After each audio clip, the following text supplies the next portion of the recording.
Hello dear students. In the previous lecture, I have introduced you to Euclid's division lemma and Euclid's division algorithm. Now I will solve example questions of NCERT book to make you understand more better. Let us start with example number 1. What is the question? Example number 1. Use Euclid's algorithm to find the HCF of this two given number. Okay? यानी ये to given positive integers है और इसका HCF हम लोगों को find out करना है यूजिंग यूक्लिड्स एल्गोरिथम. तो मैंने प्रीवियस वीडियो में बताया था कि यूक्लिड्स डिवीजन एल्गोरिथम की हेल्प से हम लोग किसी भी दो पॉजिटिव इंटीजर्स का HCF फाइंड आउट कैसे करते हैं. ठीक है, तो पहले हम लोग डिसाइड करते हैं कि दोनों इंटीजर में से बड़ा इंटीजर कौन है.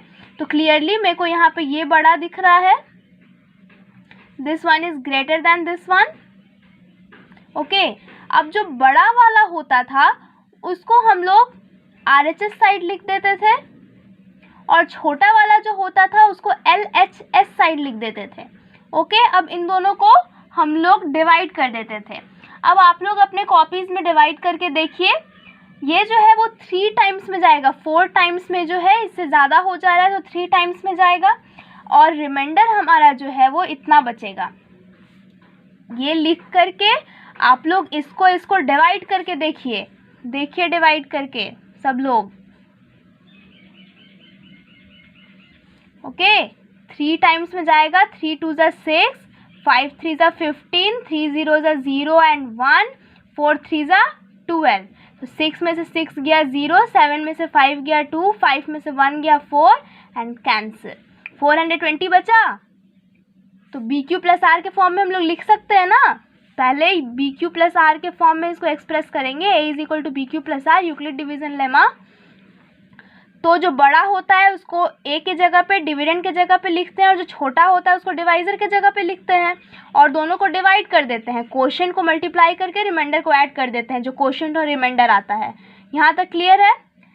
नेक्स्ट स्टेप में जो है हम लोग डिवाइजर को क्या करते हैं, डिविडेंड में चेंज कर देते हैं. यहाँ पे जो रहता है उसको यहाँ पे लिख देते हैं और जो रिमाइंडर के जगह पे रहता है उसको यहाँ पे यानी डिवाइजर के जगह पे लिख देते हैं.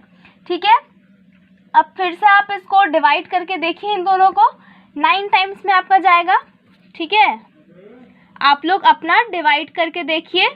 मैं सारे डिवीज़न यहाँ शो नहीं करूँगी. ओके, तो ये जो है 9 टाइम्स में आप मल्टीप्लाई करके देखिए कितना आता है. 9 0 ज़ा 0, 9 2 ज़ा 18, 4 9 ज़ा 36 एंड 37. ठीक है, 2 में से 0 गया 2, यहाँ में से ये जाएगा तो मीन्स 5 में से तो 8 जाएगा नहीं, तो इससे हम लोग पैचा लेंगे. तो 10 15 हो गया, 7 यहाँ बचेगा.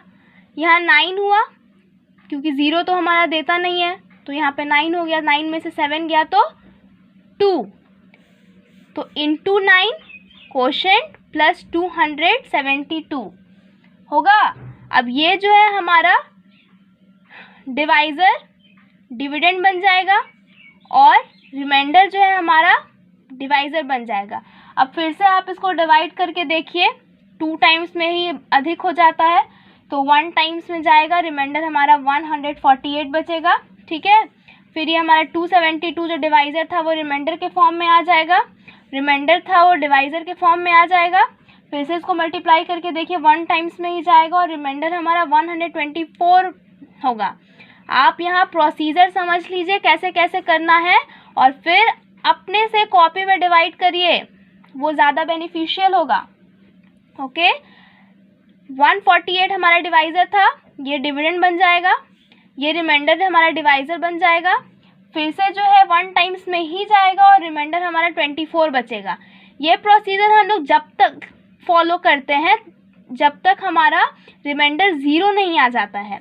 ठीक है, नेक्स्ट स्टेप में फिर से हम लोग डिवाइज़र को जो है डिविडेंड में चेंज करेंगे और रिमाइंडर को डिवाइज़र में चेंज कर देंगे. ओके, फिर से हमारा 1 टाइम्स में ही जाएगा तो रिमाइंडर जो है हमारा यहाँ पे 120 1 मिनट यहाँ पे जो है ये होगा तो हमारा रिमाइंडर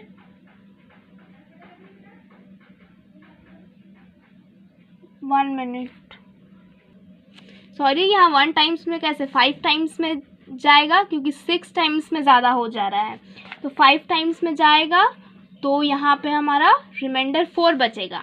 ठीक है, फिर ये हमारा डिवाइज़र था, यहाँ डिविडेंड के जगह पे आएगा, ये रिमाइंडर हमारा डिवाइज़र के जगह पे आएगा। फिर 6 4 ज़ा 24 होता है, 6 हमारा कोशेंट आ गया और रिमाइंडर हमारा 0 आ गया। अब देखिए यहाँ पे ध्यान से, रिमाइंडर हमारा 0 आ गया है, तो जो डिवाइज़र होता है वही हमारा उसका HCF होता है, यानी HCF गिवन दोनों पॉजिटिव इंटीजर्स का क्या होगा,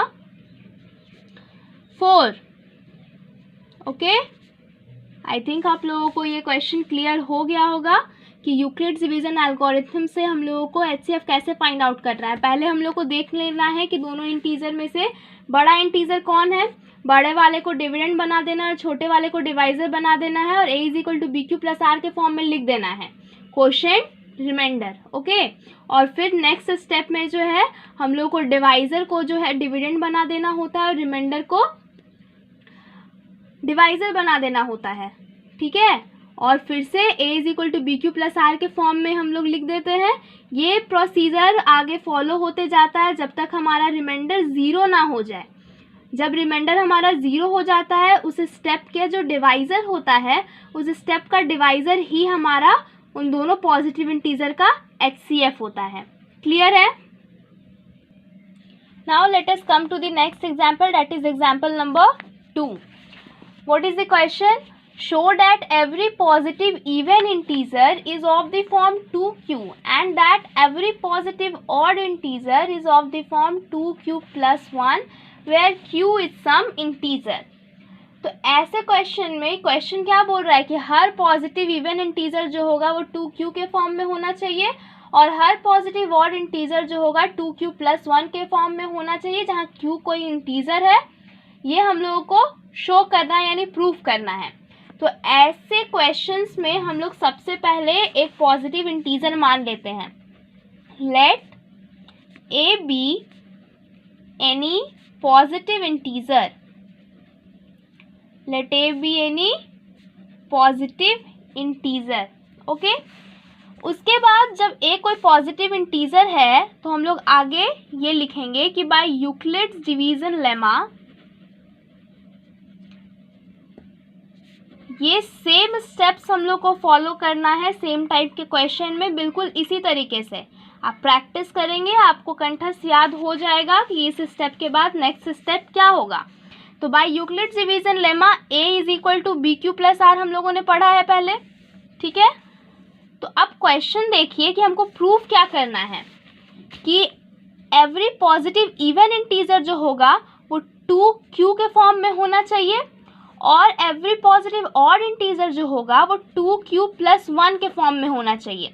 ठीक है, तो जब इसको हम लोग BQ + R से कंपेयर करेंगे तो क्या दिख रहा है हमको, यहाँ पे जो है R के जगह पे 0 दिख रहा है, कुछ नहीं है, तो यहाँ R के जगह पे 1 दिख रहा है, +R या +1 है ना, मीन्स यहाँ पे R का वैल्यू 0 है, यहाँ R का वैल्यू हमारा 1 है, और बाकी B की जगह पे दोनों में क्या कॉमन दिख रहा है, B की जगह पे हम लोग को 2 कॉमन दिख रहा है। मतलब अगर a = BQ + R में B हमारा 2 हो जाए और R का ये दोनों वैल्यू हम लोग को मिल जाए तो हमारा कुछ बात बन सकता है। तो जो हम लोग का B का वैल्यू नज़र आ रहा है क्वेश्चन में, वो हम लोग चुपचाप से सपोज कर लेते हैं। ठीक है, तो लेट B = 2। अब जब B 2 हो जाएगा तो a = 2q + R होगा। यूक्लिड्स डिवीजन लेमा में मैंने एक और चीज़ बताया था कि रिमाइंडर का वैल्यू जो होता है वो 0 से बड़ा होता है, ठीक है, या फिर 0 के इक्वल होता है, पर हमेशा डिवाइज़र से छोटा होता है। तो अगर डिवाइज़र हमारा 2 है तो रिमाइंडर जो होगा वो 0 से बड़ा होगा या इक्वल होगा या फिर 2 से छोटा होगा। तो अगर ऐसा है यानी R का क्या क्या पॉसिबल वैल्यूज़ आ सकता है। ठीक है, तो हेंस R = 0 के इक्वल होगा यानी 0 वैल्यू हो सकता है, R का 0 से बड़ा होगा यानी 1 हो सकता है, 2 तो नहीं होगा क्योंकि 2 से छोटा होना चाहिए। ठीक है, यानी R का पॉसिबल वैल्यूज़ हमारा 0 और 1 है। ओके, इस इक्वेशन को जो है हम लोग इक्वेशन नंबर 1 मान लेते हैं। ठीक है, अब जो है r का वैल्यू 0 और r का वैल्यू 1 एक एक करके इस इक्वेशन में अगर हम लोग पुट करते हैं तो देखते हैं क्या होता है। तो हम लोग का देखिए, अगर every positive even integer 2q के फॉर्म में आना चाहिए, तो हम लोग को इवन इंटीजर इन दोनों में से कौन सा नज़र आ रहा है? 0, ठीक है। और एवरी ऑड इंटीजर 2q + 1 के फॉर्म में होना चाहिए, तो ऑड इंटीजर r के वैल्यू में से कौन सा नज़र आ रहा है? जो r का वैल्यू में से हम लोग को 1 नज़र आ रहा है, ठीक है। यानी हम लोग को वैसा लिखना पड़ेगा कि we have to take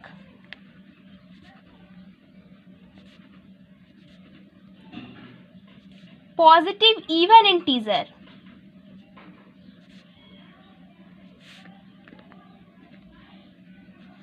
positive even integer के लिए r में पॉसिबल वैल्यूज हमको 1 नज़र में आ रहा है, ठीक है।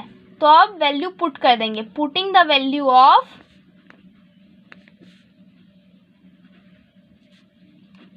r is equal to 0 in equation 1। तो a is equal to 2q + r हमारा इक्वेशन 1 है, तो उसमें अगर r का वैल्यू 0 पुट करेंगे तो क्या हो जाएगा? a is equal to 2q + 0। तो अगर पॉजिटिव इवन इंटीजर लेते हैं, ठीक है, तो a is equal to 2q के फॉर्म में आता है हमारा, तो एक प्रूव हुआ। अब जो है एवरी ऑड इंटीजर 2q + 1 के फॉर्म में होगा, ये हम लोग को प्रूव करना है। तो ऑड इंटीजर तो 1 है, तो फिर से यहाँ पे लिखेंगे कि again we have to take positive odd integer, we have to take positive odd integer, okay.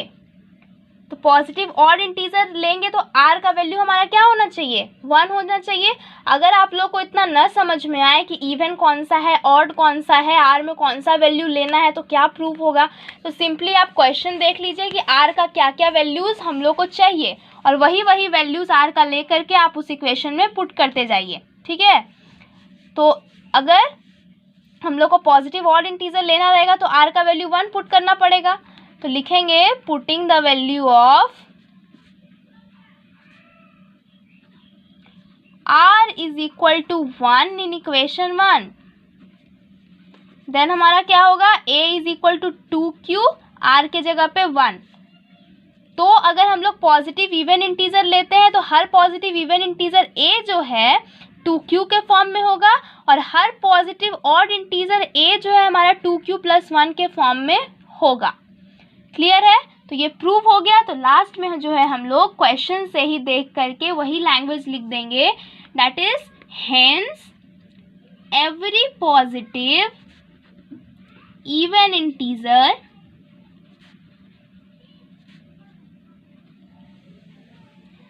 is of the form 2q